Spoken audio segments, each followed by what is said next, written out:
प्रिय क्रांती मित्र हो, जय भीम, जय अशोक, जय संविधान, जय भारत। प्रिय क्रांती मित्र हो, आपणा सर्वांना क्रांतिकारी जय भीम। मित्रांनो, आज रामदास आठवले यांच्याकडे पाहिलं की मनाला खूप वेदना होतात, यातना होतात। कारण काल जे रामदास आठवले आम्ही पाहत होतो, सत्तेमध्ये जाण्याच्या आधीचे गुरगुरणारे, डरकाळ्या फोडणारे जे रामदास आठवले होते 1989च्या आधी, ते रामदास आठवले आता आम्हाला दिसत नाही। ते रामदास आठवले आता हरवलेले आहे। ते शोधूनही आम्हाला कुठेही सापडत नाही। 1989च्या आधी ज्या वेळेला समाजावरती अन्याय अत्याचार होत होता, गावागावात खेड्यापाड्यात ज्या वेळेला आमच्या समूहावरती, आमच्या समाजावरती अन्याय अत्याचार होत होता, समाज कोणताही असो, बहुजन वर्गावरती, मातंग असो, चर्मकार असो, बौद्ध असो, वडार असो, 18 पगड जाती समूह, आदिवासी राहो की मुसलमान राहो, कोणत्याही जाती समूहावरती अन्याय अत्याचार झाला की तिथं रामदास आठवले धावून जाताना आम्हाला दिसायचे, डरकाळ्या फोडायचे। त्यांच्या डरकाळीनं सरकारला घाम फुटायचा, महाराष्ट्र हादरायचा। आज ते रामदास आठवले कुठं दिसत नाही। समाजावरती राजरोस अन्याय अत्याचार होतोय, मोडदे पाडल्या जात आहेत, आमच्या आया बहिणीच्या इब्रहतीला हात घातला जातो, पण आमचे रामदास आठवले आम्हाला कुठेही दिसत नाही। कुठं आहे? का शांत आहे? कशासाठी? मान्य आहे, सत्ता सुंदरी ही भल्या भल्यांना मोहात पाडते, तिचा मोह कुणाला सुटत नाही। आज रामदास आठवले हे सुद्धा एक माणूस आहे।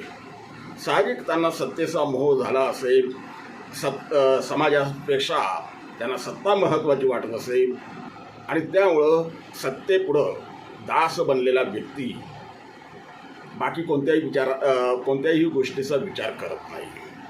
आठवलेंचीही ती अवस्था आहे। आम्ही त्या भावना, त्यांची अवस्था आम्ही समजू शकतो, परंतु माणसानं लाचार किती व्हावं, गुलाम किती व्हावं? अहो, ज्या अभिजित दिपके यांनी डॉक्टर बाबासाहेब आंबेडकरांचा फोटो आपल्या छातीला कवटाळून, बाबासाहेबांचे विचार आपल्या मस्तकात घेऊन, जय भीमचा नारा देत, जय भारतचा नारा देत, इन्क्लाब जिंदाबाद म्हणत, संविधान जिंदाबाद, लोकशाही जिंदाबाद म्हणत या देशामध्ये क्रांतीचं वारं निर्माण केलं, क्रांती निर्माण केली। आणि जे सरकार गेल्या 12 वर्षामध्ये कधीही कोणाही समोर झुकलं नव्हतं, वाकलं नव्हतं, त्या सरकारला त्यानं वाकून दाखवलं, झुकून दाखवलं, नमून दाखवलं। ते जय भीम झालं पोरगं, त्याचा अभिमान बाळगायला पाहिजे होता। परंतु रामदास आठवले यांनी भर सदनामध्ये ह्या संविधानवादी भीमलेकराचा अपमान केलाय, खिल्ली उडवली। हे पाहून आम्हाला खेद वाटला। मान्य आहे, रामदास आठवले यांचे सत्तेपुढं काही चालत नाही। अमित शहा आणि नरेंद्र मोदी जे म्हणतील त्या पद्धतीनं त्यांना वागावं लागतं, बोलावं लागतं, उठावं लागतं, बसावं लागतं, आणि त्यामुळे त्या अभिजित दिपकेच्या बाजूनं बोलणं कधीही शक्य नाही, 17 जन्मात ते शक्य नाही। परंतु विरोधात तरी बोलू नका।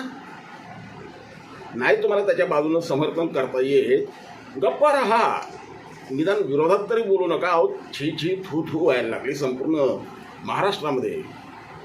बघा, अभिजित दिपकेचा ज्या समाजातला आहे त्या समाजाचा एक नेता हा अभिजित दिपकेच्या विरुद्ध बोलतोय,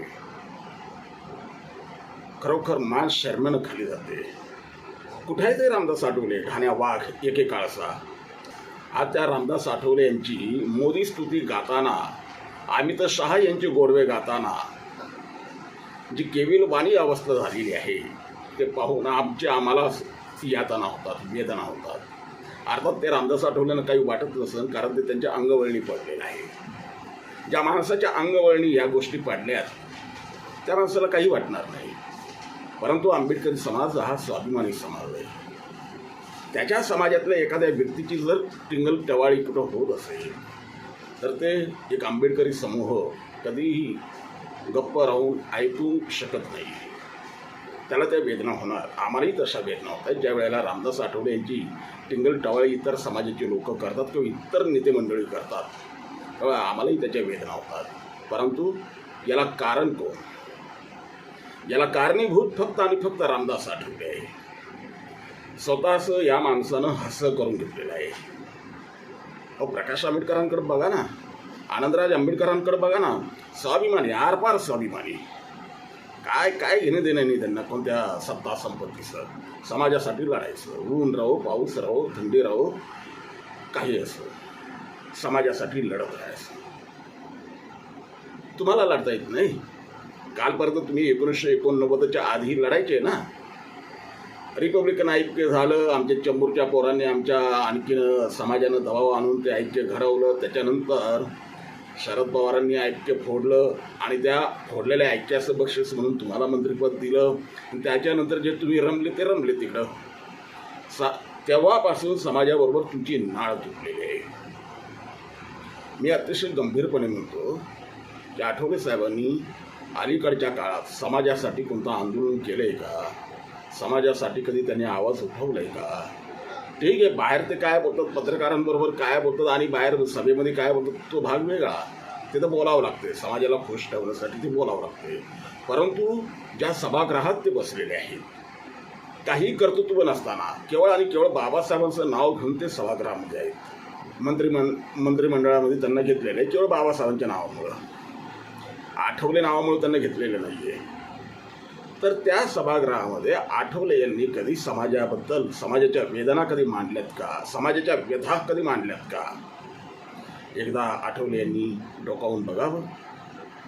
फक्त आणि फक्त मोदीची स्तुती, त्या अमित शहाची स्तुती, ज्यांना संपूर्ण भारतातल्या तरुणाईनं ववाळून टाकले अशा लोकांची स्तुती आठवले यांनी भानावर यावं.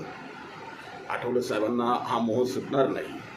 सत्ता महत्त्वाची त्यांच्यासाठी आणि ही सत्ता त्यांना काही कष्ट न करता मिळालेली आहे. फक्त एवढंच काम त्यांनी केलं, प्रत्येक ठिकाणी फक्त आणि फक्त बाबासाहेबांचं नाव वापरलं, आंबेडकर नाव वापरलं आणि त्या आंबेडकर नावामुळं त्यांना सत्ता मिळत गेलेली आहे. दुसरी गोष्ट, प्रकाश आंबेडकरांची मेहरबानी. आज जर प्रकाश आंबेडकर यांनी सत्तेचं राजकारण केलं, भाजपाबरोबर केले किंवा सत्ताधाऱ्यांबरोबर केले, त्या दिवशी रामदास आठवलेंची राजकीय किंमत ही शून्य होईल. रामदास आठवलेंना कोणीही विचारणार नाही. मी गंभीरपणे म्हणतोय, कोणीच विचारणार नाही. कारण हे मी माझ्या मनाचं बोलत नाही आहे.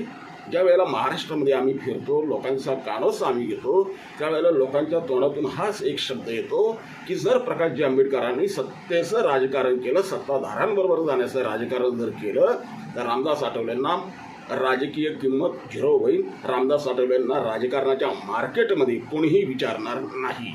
आणि म्हणून मी एक शब्द वापरला की ह्याच्यामध्ये जे रामदास आठवलेंना मंत्रिपद वगैरे मिळते किंवा सत्ता मिळते ते केवळ आणि केवळ प्रकाशजी आंबेडकरांच्या मेहरबानीमुळे मिळते. अन्यथा रामदास आठवलेंचं कोणतंही असं कर्तृत्व नाही.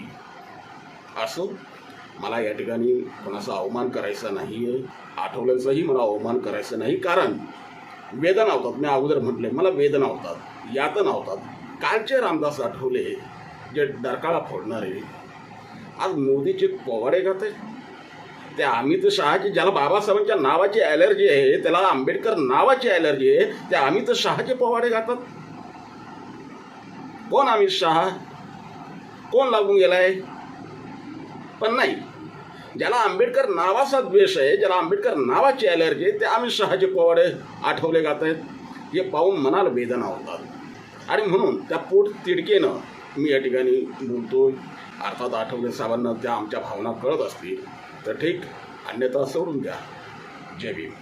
प्रिय क्रांतिमित्र हो, भीम पॅंथर हे आपल्या हक्काच्या यूट्यूब चॅनलला कृपया सबस्क्राईब करून आम्हाला विषमतावादी शक्तींच्या विरोधात लढण्यासाठी बळ द्या, शक्ती द्या, ऊर्जा द्या.